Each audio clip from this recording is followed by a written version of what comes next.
नमस्कार, तुम्ही पाहताय मराठी मंडळी। मुंबईच्या बेस्ट क्रेडिट सोसायटीच्या निवडणुकीत नुकताच ठाकरे बंधूंचा पराभव झाला आणि लगेचच ठाकरे ब्रँड संपला असं नेरेटिव्ह पसरवण्याचा प्रयत्न देखील सुरू झाला।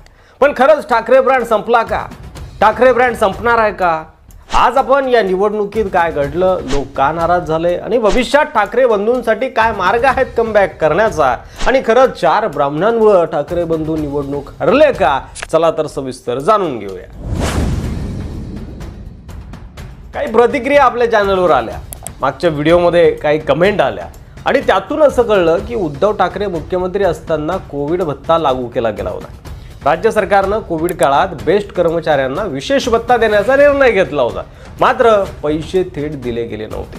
त्यावेळी राज्याची तिजोरी रिकामी होती असं सांगितलं गेलं आणि तेव्हा तो फंड जो आहे तो थांबवला गेला होता। बेस्ट कामगारांना तो भत्ता प्रत्यक्षात कधी मिळालाच नाही। नंतर उद्धव ठाकरेंना मुख्यमंत्रीपद सोडावं लागलं, पायउतार व्हावं लागलं, शिंदे मुख्यमंत्री झाले। पण कदाचित ठरलेलं असेल की निवडणुकीच्या आधी भत्ता द्यायचा।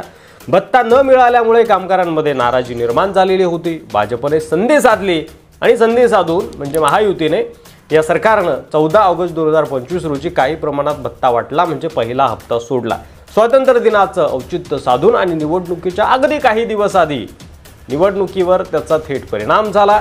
ठाकरे बंधूंचा अति आत्मविश्वास देखील त्यांना अंगाशी आला आणि लोकांमध्ये पुरेसा जनसंपर्क झाला नाही, कारण आत्ताच तर दोघे भाऊ एकत्र आले होते। संघटन लागेल ना ग्राउंड लेवलवर काम करण्यासाठी, त्यामुळे संघटन कमी पडलं, कमकुवत ठरलं आणि ग्राउंड लेवलवर काम करता आलं नाही किंवा कामगारांशी जो संवाद होणं गरजेचं होतं तो झाला नाही। एक मोठा जो मुद्दा आहे तो म्हणजे निकालाच्या संपूर्ण दिवस कोणतीही बातमी नव्हती आणि थेट निकाल आला, त्यामुळे संशय निर्माण होतो की काहीतरी घोळ झाला असावा। अशाही काही प्रतिक्रिया आहेत, पण त्यात फार तथ्य मला तरी वाटत नाही, कारण 15,000 मतदान आणि त्यात विजयाचं गणित जुळवणं कोविड हप्ता देऊन आणि खूप आधीपासून नियोजन असताना फार काही कठीण नाही आहे। ठाकरे बंधूंना कठीण होतंय कारण त्यांची फार काही तयारी झालेली नव्हती। 101% मुंबईत ठाकरे ब्रँड चालणार, कारण हे फक्त 15,000 मतदारांचा पॅटर्न आहे। याची तुलना महापालिकेच्या निवडणुकीसोबत करता येणार नाही, अशाही काही प्रतिक्रिया आहेत। BMC निवडणुकीमध्ये ठाकरे बंधूंची पकड दिसून येईल असं अनेकांना वाटतंय। लोकांना अजूनही वाटतं की मुंबई म्हणजे ठाकरे आणि ठाकरे म्हणजे मुंबई, त्यामुळे ठाकरे ब्रँड संपला हे विरोधकांचं नेरेटिव्ह आहे, वास्तव नाही असं म्हणायला हरकत नाही। उद्धव ठाकरे मुख्यमंत्री असताना त्यांनी कोविड काळात लोकांना मदत केली, पण बेस्ट कामगारांकडे दुर्लक्ष झालं। हप्ता वेळेवर गेला असता तर आज क्रेडिट घेता आलं असतं, काही जागा मिळाल्या असत्या। आणखी एक पराभवाचं कारण म्हणजे जनसंपर्काचा अभाव। पण इतिहास साक्षी आहे की शिवसेना नेहमी चुकांमधून शिकली आहे आणि बंड झालं तरी सुद्धा शिवसेना सावरली आहे। जर या चुका भविष्यात टाळल्या गेल्या तर विजय मुंबई महापालिकेमध्ये निश्चित ठाकरे ब्रँडचा होईल असा अनेकांना विश्वास आहे।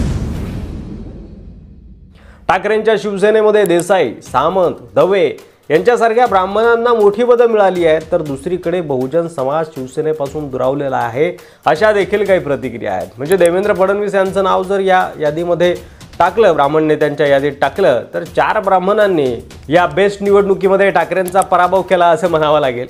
तो विषय वेगळा आहे की संघटनेत कुणाला मोठं पद द्यायचं, कुणाचं कर्तृत्व किती आहे, कोण ठाकरेंच्या जवळ आहे, कोण दूर आहे।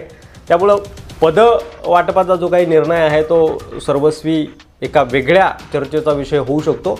पण Bahujan Samaj, OBC, SC, ST याचं एकीकरण जर झालं तर ठाकरे बंधूंसाठी मोठा राजकीय आधार तयार होईल। भाजपकडे आधीच हिंदुत्व या नावावर डॉमिनेशन आहे, त्यामुळं ठाकरे बंधूंनी हिंदुत्व, फुले शाहू आंबेडकर विचारांना सोबत घेऊन जोपासलं तर बहुजन समाज नैसर्गिकरित्या त्यांच्यासोबत उभा राहील। बहुजन समाजाला एकत्र करणारा मास लीडर शिवसेनेकडे सध्या नाही आहे।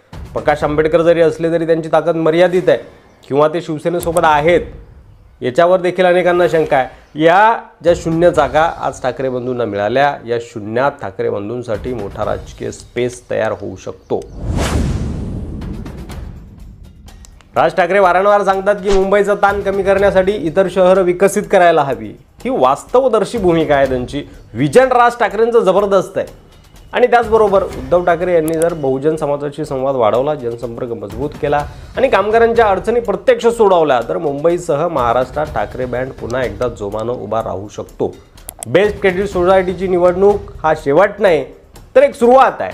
ठाकरे ब्रँड मुंबईत संपला नाही, उलट अजूनही मजबूत पाया आहे. महापालिकेला खरं चित्र दिसेल. चुका मान्य करून ते सुधारून बहुजन समाजाला सोबत घेऊन जनतेच्या खऱ्या समस्यांवर लक्ष केंद्रित केलं तर ठाकरे बंधूंचा विजय अटळ आहे. आणि लक्षात ठेवा, मुंबईतलं राजकारण नेहमी ठाकरेंशिवाय अपूर्ण आहे. ठाकरे म्हणजे मुंबई आणि मुंबई म्हणजे ठाकरे हे समीकरण अजूनही मोडलेलं नाही आहे. त्यामुळे येत्या निवडणुकीमध्ये खरं चित्र स्पष्ट होणार आहे की कुणाची ताकद मुंबईमध्ये किती आहे. या बेस्ट निवडणुकीवरनं ठरवणं हे चुकीचं राहील असं अनेकांचं मत आहे. आणि त्या अनेकांच्या प्रतिक्रिया आपण एकत्र करून आजचा हा विश्लेषणाचा व्हिडिओ बनवला होता. तो तुम्हाला कसा वाटला तुमचं मत कमेंट बॉक्समध्ये लिहायला विसरू नका. महापालिकेमध्ये चित्र बदललेलं असेल का? ठाकरे बंधू कमबॅक करतील का? की महायुती ठाकरे बंधूंच्या ताब्यातून महापालिका हिसकावून घेईल आणि भाजपचं कमळ मुंबईच्या महापालिकेवरती फुलेल? तुम्हाला काय वाटतंय? तुमचं मत कमेंट बॉक्समध्ये लिहायला विसरू नका. मराठी मंडळीवर नवीन असाल, अद्याप सबस्क्राईब केलं नसेल तर लगेच सबस्क्राईब करा. व्हिडिओ आवडला असेल तर शेअर करायला देखील विसरू नका. पुन्हा भेटू पुढच्या व्हिडिओमध्ये. तोपर्यंत रजा घेतो. धन्यवाद. जय महाराष्ट्र.